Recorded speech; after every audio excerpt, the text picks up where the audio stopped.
Dhiiree sila ganama fajriidhaan onlaayinii irratti baata.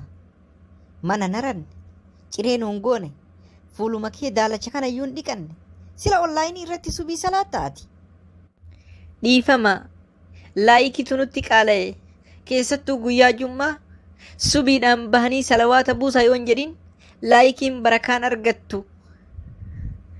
Kanumaaf ananillee subiidhaan ka'ee jireenya kiyya dura feesbuukan filadhe. Egaa jireenyi barakaa dhabde hayyee anillee barakaa ati argite san laala mee ka'ina jala deem fuula dhiqadhu. Si jala ka'eetiin jira taa'ee kootu waan an arge.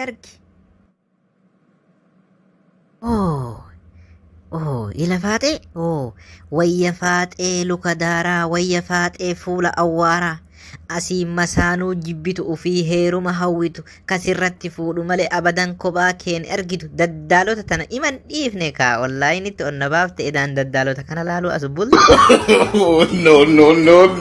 No.